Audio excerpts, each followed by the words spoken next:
La médiation angolaise est organisée entre la République démocratique du Congo de Tshisekedi et le Rwanda de Kagame. Pourquoi? La raison est très simple. C'est le Rwanda qui attaque la RDC. Et il faut que mes frères et sœurs rwandais de tous les bords politiques s'unissent à nos frères et sœurs de RDC pour dénoncer Paul Kagame. Alors, quelle est la raison pour laquelle il attaque la République démocratique du Congo? Cette raison a été donnée ouvertement par Nicolas Sarkozy de Nagui Boksha pour Stéphane. Sarkozy a dit ceci.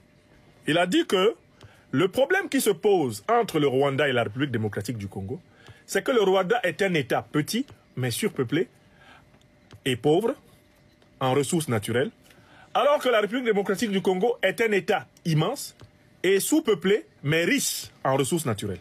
Sarkozy dit donc que la solution est la suivante.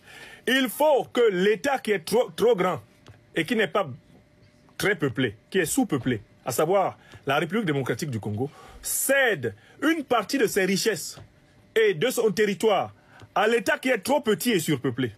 De telle façon que une partie de la population de l'État surpeuplé va occuper le territoire de l'État sous-peuplé et exploiter ses richesses. Et ainsi, on aura la paix. Vous avez entendu? Et c'est cette solution que l'Union européenne et l'essentiel des puissances occidentales appliquent. L'Union européenne signe un accord de recel des richesses du Congo volées par le Rwanda avec le Rwanda.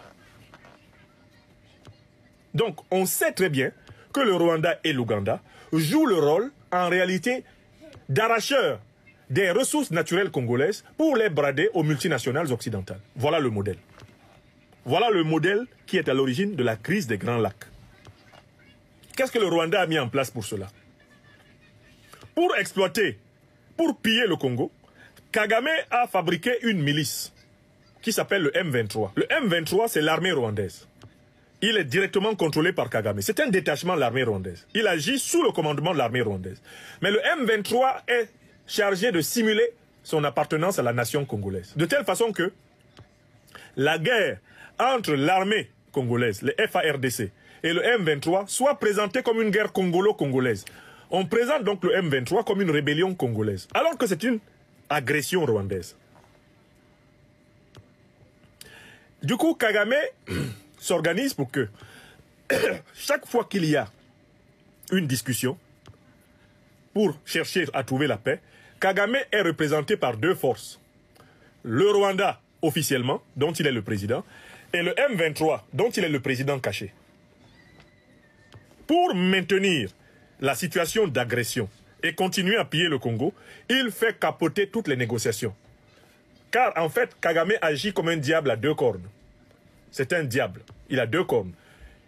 Sa première corne, c'est le M23. Elle est plantée dans le corps du Congo. Sa deuxième corne, c'est la République du Rwanda, l'armée officielle du Rwanda. D'accord? Il a une armée officieuse, c'est le M23. Et il a une armée officielle, c'est l'armée rwandaise. Ok. Quand le M23 accepte quelque chose, le Rwanda, lui, va refuser. Quand le Rwanda accepte quelque chose, le M23 va refuser. Voilà comment viennent de capoter les négociations par la médiation angolaise. Kagame, à la dernière minute, dit au président Lourenço, le président angolais, « Je ne peux pas venir là-bas. Il faut d'abord que les Congolais s'entendent entre eux. Je veux que Tshisekedi discute avec ses frères congolais du M23. Ils sont du même pays. Quand ils vont finir de s'entendre, ce sur quoi ils vont tomber d'accord, moi, Kagame, je viendrai, je serai d'accord une fois que le M23 et Tshisekedi seront d'accord. » Or, en fait, qui est le M23? C'est Kagame. Kagame fait capoter toutes les négociations parce que l'échec des négociations est la condition de la continuation de la prédation. Il a fait du Rwanda un État qui a besoin que le Congo soit pillé pour lui fonctionner de manière optimale.